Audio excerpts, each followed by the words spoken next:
What's up, guys? My name is Gabe and welcome back to the Trojan Blade. Welcome back to a brand new video. This is episode 38 of the viewer comment series, the series where you guys get to send in your comments and questions and they do get read live on the show. So if you would like to be featured, make sure you're subscribed to me here on YouTube and that you're following me over on Twitter. Every single Tuesday morning, the call for questions will go out on both those platforms on my YouTube community page and my Twitter page. Leave your comment or question there. I'll pick the best ones. And if yours doesn't get picked, don't get discouraged. We get a ton of submissions, so keep sending in those questions every week, and eventually you will be featured on the show. But guys, of course, before we get into it, if you are enjoying the videos, please do leave a like and subscribe to the channel if you haven't already. But let's get into these questions here. We have a lot of great ones this week. Let's start over on Twitter with Ben Barson. He asked, what are the chances Wayman suits up this Saturday? It's been about 5 weeks since his surgery. He should be back soon, right? So Lincoln Riley did address this yesterday. He said that he does not expect Wayman to be able to participate. So that's unfortunate. In this game,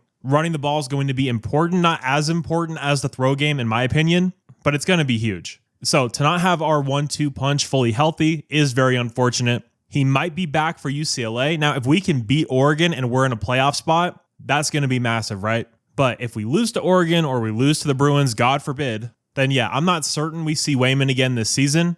If we would, it would probably be in that bowl game, though. Next up, from People's Champ over on Twitter. He says, we've been saying this all season, and I know he's been plagued with injuries, but Jacobe needs to go off during this Oregon game. They're going to key in on Lemon and Miller so hard. I think the tight ends and Jacobe need to play the size game and go off. So, couldn't agree with you more. Spoiler alert for the preview tomorrow, Jacobe Lane is my X factor for this game. If we have any chance of winning, Jacobe Lane is going to need to do Jacobe Lane things. We need those big time improbable catches. We need yards after the catch. We can't have drops on third down. We can't have him vanishing for 2 or 3 quarters. He needs to be a consistent player from the first snap until the end of the game. And not just consistent, but consistently awesome like we saw in that Iowa game. Just keep that good energy going. If I'm Lincoln Riley, first play of the game, I'm getting him the ball. I'm getting him locked in, and I'm showing him, hey, Jacobe, you're going to be the guy today. You're going to be the key to this offense being unlocked and putting points on the board against this Oregon defense. And I mentioned it earlier, but running the ball is obviously going to be very important. But we have to scare them with the pass game. We can't let them just take away the run. Jaden Mayava, he has not played a good game on the road this year. Not start to finish. We need that in this one. He can't be having third quarter interceptions. He can't be having drives where he randomly just can't hit the broadside of a barn. We need Iowa Jaden Mayava throughout the entirety of this game. And that starts with getting Jacobe the ball and, like you said, the tight ends. This definitely feels like a Walker Lions game to me. Next up, from M Under Family over on YouTube, they say, with both starting safeties banged up, do you see Lynn going back to playing soft coverage? I hate seeing our corners give 7 to 10 yards a cushion. It seems to me that the defense plays better when they stack the box and have the corners play press coverage. So it's a tricky situation. It's one thing to do that against Iowa in the driving rain, which, let's be honest, in perfect conditions, Iowa can't throw the ball. You're going up against an NFL quarterback in Dante Moore, and you're going up against some elite wideouts that are coming back from injury, but are looking to be as healthy as they've been in weeks. So if we sit off and just give that cushion, they're going to eat us alive. Dante Moore feasts on soft coverage. He's so accurate. He's so decisive. These wideouts are so athletic. We're going to be put in very tough spots. So if we can't cover, we're going to have a very hard time in this game. But keep in mind with Oregon, it all starts with the run. This is a run-first offense. I believe they're a top 5 rushing unit in the country. I could be wrong about that. But they're a very elite running team. They just are. They have an elite tight end. Like, this offense is scary. As is usual with USC fans, there's been a lot of talking down the opponent on Twitter this week and just assuming it's going to be an easy win. Like, can we win this game? 100%. Is it going to be easy? Not at all. This is a tough matchup for us. We're a 10-point dog for a reason. So Lynn is in a tricky spot here. I'm not going to get on him either way he goes, because do I trust our corners and press man against these wideouts? No. Do I trust our pass rush to get home against this offensive line? Also no. So he's in a tricky spot. I'm very curious to see what he's going to come out in if I were him, because when you look at the safety duo, assuming it's Christian Pierce and Kennedy Urlacher, you don't have a real center fielder. Kennedy wasn't really exposed, for lack of a better word, for being what he is, a box safety against Iowa, because it's Iowa. They're not going to test you vertically or horizontally or any of that. And it was also in the driving rain. He's a physical box safety. Like, Sua Cravens was advocating for him to play some linebacker earlier in the year, which I thought would have been a very interesting idea, by the way. But minus Kamari, minus Bishop, the quality of your coverage with your safeties goes off a freaking cliff. So Lynn's going to have to be very creative. He's going to have to manufacture pressure, and you're going to need Jakeem to do a few Jakeem things during the course of this game as well. Next up from Cole Myers over on Twitter, he says, I think we need to run the rock 30 plus times. Push Bear Alexander 5 to 10 yards off the line of scrimmage like it's the 2024 Michigan game. Do you guys remember when I posted that video of Bear getting blasted off the ball at the most critical point in the game? And people got so mad at me for that, for highlighting him giving zero effort in the most critical period of that game. I got death threats. People were trying to get my channel, my Twitter taken down. That was a wild time, man. But yes, I agree with you in the sense that we need to establish the run.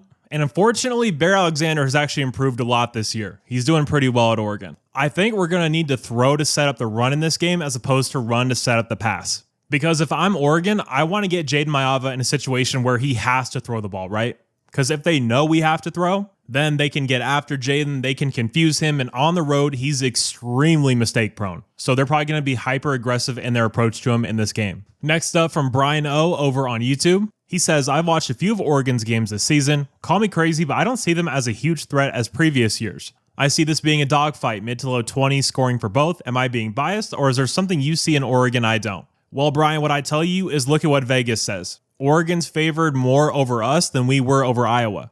So no, this is a legit team. It is different than with Bo Nix or Dylan Gabriel, but yeah, no, this is a legit Oregon team. Their last few games, when they don't play in a driving rain, like they smoked a pretty good Minnesota team, destroyed them at home. They beat Iowa 18-16. That was on the road in Kimmich, driving rain, downpour. They beat Wisconsin and Autzen 21-7. Again, absolute monsoon. Dante Moore got his face smashed in that game. They beat the hell out of Rutgers. Losing to Indiana, I actually believe, was a good thing for them to refocus, recalibrate. The Penn State win was tough. That was on the road, a whiteout when Penn State still had everything to play for and they still had confidence. And then they blew out Oregon State. They started slow at that early kick against Northwestern, but they got that one going. And they beat the hell out of Oklahoma State and Montana State, which doesn't really mean anything. So do they have like a super great, awesome win?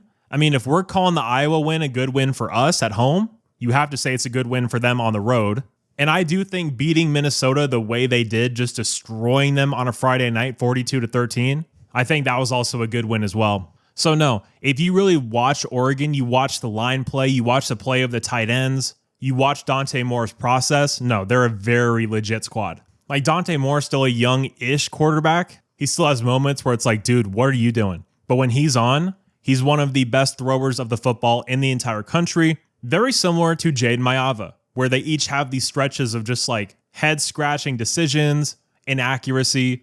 But if that switch is flipped on and they're comfortable and they're in rhythm, extremely dangerous. But next up over on Twitter, Chris Hansen says, what odds do you give USC to win? So this is heavily dependent on the injury problem. So I went back and did another rewatch, and Tobias Raymond, when he got moved to left tackle, that might have been one of the worst offensive line performances I've seen from a USC lineman, maybe ever, in terms of pass blocking. He was just feet stuck in the ground, like he's moving through mud, beat over and over and over again, which is a credit to Jaden Maiava. He made it look so easy in the pocket, the way he was able to move, the way he was able to manipulate the pocket. You didn't even notice it just because of how smooth he was. But yeah, Tobias Raymond was a absolute catastrophe nightmare in that Iowa game. So if Elijah Page is not back, I'm beyond extremely concerned about Tobias Raymond at that left tackle spot. So if Elijah Page doesn't play and Kamari doesn't play and Bishop doesn't play and Wayman doesn't play, I'd give us 30%, 25%, somewhere in that range. Now, if we have Elijah Page back and we have one of the safeties, let's just say we have Kamari back because Bishop seemed like that was a little bit more serious, I'd say 40 to 45%. I think we absolutely can win. Am I going to pick us to win in my game preview? Probably not. But if Elijah Page does not play this game, that percentage drops dramatically. Next up from USC Football Prime on Twitter, he asks, are we starting to see the young defense develop now that we are towards the end of the season? It seems like our young safeties and DBs are playing a lot better and gaining confidence the past few games. No, they definitely are developing. There's no doubt about that. But when the offenses you're playing are Iowa in the driving rain and Northwestern, and Nebraska in the second half minus their quarterback who can throw the ball downfield or just throw the ball at all, I don't really think it's a real test, a real gauge Like, they've improved for sure, but we're going to find out against Oregon. Like, last time we saw us play a quality offense, they got demolished by ND. So we won't know for sure until we see this Oregon game. And again, wins are not the only sign of progress. If we play them close, if we're competitive and physical and we hold our own at the line of scrimmage, that's a massive win. That's a massive sign that we're taking a step in the right direction. But if we get hammered, but if we get destroyed defensively just like we did against the Irish, then we're kind of back to square one. Because whenever we play quality competition, we can't hang. So massive week for finding out where this defense is. Next up, from Bob Springer over on YouTube, he asked, which players that you thought would go to the NFL after this season now might be a better than 50% chance of staying at SC another year? Well, the one I'm praying and hoping for is Elijah Page. Is he an NFL tackle? 100%. Is his draft stock anywhere near where it could be if he had a fully healthy season? No. He's a first-round pick if he's fully healthy and he plays the entirety of a season. He can get in a sync, get in a rhythm. So Elijah Page, definitely. Jacobe Lane just seems like a guy that's going to go. He just doesn't seem like he's going to stick around, especially with Lemon leaving for sure. And then other than that, just thinking off the top of my head, I'll say Kamari Ramsey as well. His draft stock can't be anywhere near where it was. So Elijah Page, Kamari Ramsey, getting those two back would be freaking huge. Next up, from Insane Sports Takes over on YouTube, he says, assuming the Trojans lose to Oregon and beat UCLA, how do you feel about a 9-3 year? The year overall? That's better than I thought we'd be. I thought we were going to be 8-4 max. So if we can pull out a 9-3, fantastic. Having said that, if we get blown out against Oregon and it's non-competitive, that changes everything. We need to turn in a good performance there. I'm not even demanding a win because I don't expect us to win. If we do, I'll be celebrating from the mountaintop. But as of now, I'm not going to expect us to go into Autzen and pull out this win. That would be very unfair to this team, in my opinion. So if we play Oregon close-ish and it's competitive and we look solid and strong and we finish 9-3, fantastic. That's a big step forward in the right direction. And I'll feel so much better about Lincoln Riley heading into next year. But if we're 9-3 and we get beat the hell out of by Oregon and we look sluggish against a dreadful UCLA team, then that's obviously going to change things going forward. And lastly for today, from Jacob Schechter over on YouTube. While unlikely, if Jaden decides to stay, will Hassan Longstreet transfer? I'd say yeah, 100%. Hassan Longstreet's too talented to sit, and guys in this day and age just don't really do that. Now, could he stay? Could he value being at USC with his brother that much? 100%. Is it likely? No. And the whole Jaden staying or going conversation is very interesting. I have no idea what to expect with that. Because surely his draft stock won't be that high. He's had a very good season, but like I've said all year long, he's a point guard. He's not carrying the team, and he's not putting up numbers like a Ty Simpson or a Fernando Mendoza. Like, he only has 18 passing touchdowns on the season. So this isn't like a for sure lock first round kind of quarterback. Now, when you talk about combine and all that stuff, will he go up draft boards? That would all remain to be seen. But yeah, I don't think Jaden's ready for the NFL. So I do think him staying in college would be the smartest choice. Now, he was flirting with leaving last year, so that's going to be a whole saga upon itself whenever it does happen. So very interested to see what happens there. It is now hailing outside here in Arizona, so if you hear any weird sounds, that's what's happening. But I am going to get out of here anyway. If you guys did happen to enjoy this video, please do leave a like and subscribe to the channel if you haven't already. Really appreciate you guys being here. You're all awesome, and as always, take care and fight on.